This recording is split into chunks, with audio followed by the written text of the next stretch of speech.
In December 1966, the Democratic Republic of Vietnam, or North Vietnam, and the People's Republic of China signed an agreement to establish schools for North Vietnamese children in China, with China providing the facilities, funds, and equipment. America's bombing campaign over North Vietnam was in high gear, and Hanoi wanted to move its students to a safe place. What is truly remarkable about this cross-border educational effort was that it began in the midst of the Chinese Cultural Revolution, which started in May 1966 and destroyed the Chinese educational system, and left the Chinese economy in shambles. But the Chinese were willing to carve out space for the North Vietnamese because doing so served a higher, geopolitical purpose, competing with the Soviet Union for leadership of the global communist movement. The Chinese program, known as Project 92, covered school construction and teaching equipment, as well as funds for daily expenses. The 92 refers to September 2, 1945, the day Vietnam declared independence from France. One facility, the School of September 2, was established specifically for children who had been relocated from South Vietnam. Another school, for military cadets, bore the name of Nguyen Van Troy, a young Saigonese who in May 1963 attempted to assassinate the American Defense Secretary, Robert McNamara, during his visit to South Vietnam, and who was executed by firing squad. Because the Chinese military was less affected by the Cultural Revolution than its civilian educational system, the military led the construction efforts. The schools were more than just basic educational facilities. Their goal was to create, in a safe location, an advanced socialist school to train the next generation of Vietnamese. They were to instill revolutionary morality and the socialist spirit. And pupils were to become willing and enthusiastic fighters when their time came to join the army.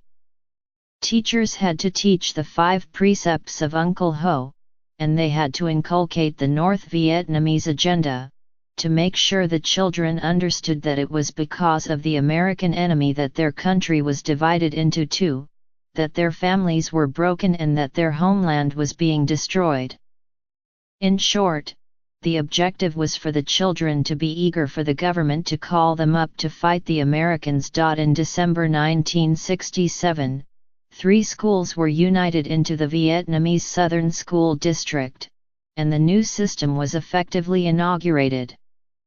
Most of the construction was finished by August 1968, and both sides met to discuss future cooperation, especially the need to strengthen the political education of the pupils, combining theory and practice and incorporating an exchange of experiences gained during the Cultural Revolution in China and the anti-American war in Vietnam.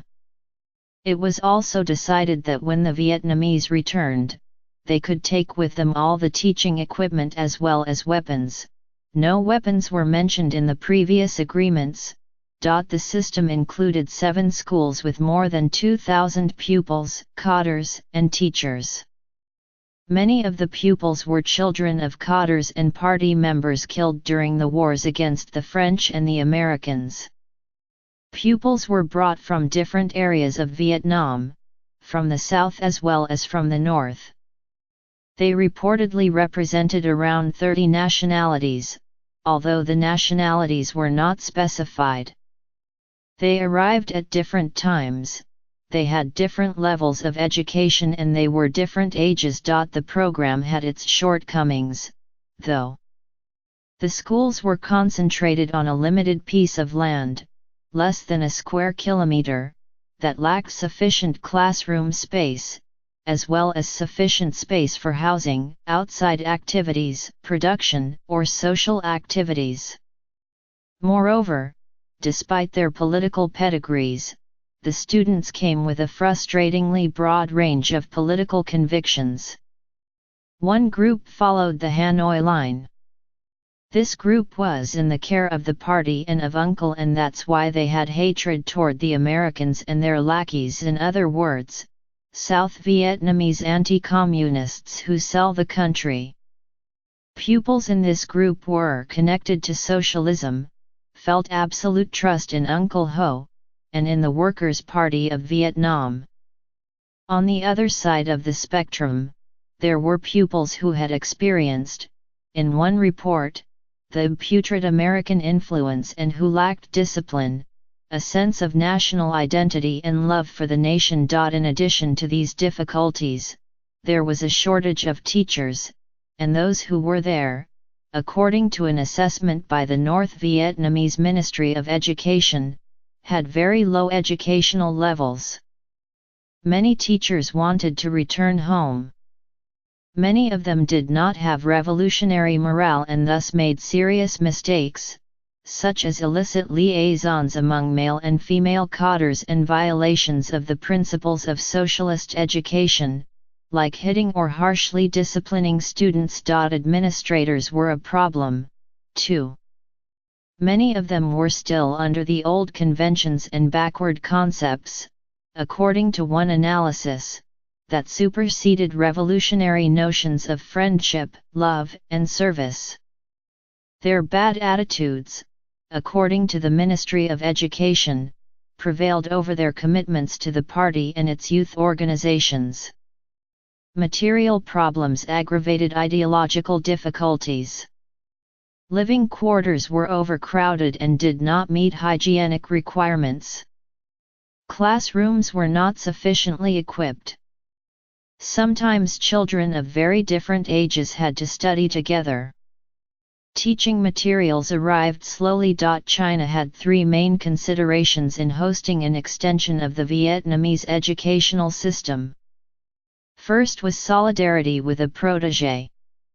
That feeling arose from the close alliance between the Chinese and Vietnamese communists during the war against France, when the Chinese provided the means for continuing the war and the Vietnamese responded with gratitude and emulation. Chinese communists saw the achievements of the Vietnamese communists as an extension of their own revolutionary agenda. Second was competition with the Soviet Union for leadership of the international communist movement and for influence in what were then called Third World countries, which included Vietnam. The Sino-Soviet competition developed in the late 1950s and continued through the 1960s. Giving their Vietnamese allies a safe haven for schools just across the border was something that the Soviet Union was not in a position to provide to the Vietnamese, and this created a venue for nurturing both practical assistance and a spirit of sympathetic patronage. Finally, the program offered an opportunity to support a war that kept the United States militarily occupied beyond China's borders, rendering America less of a threat to China itself. Despite its difficulties, the system persevered until mid-1975, when it was terminated and all students, teachers, and administrators returned to Vietnam.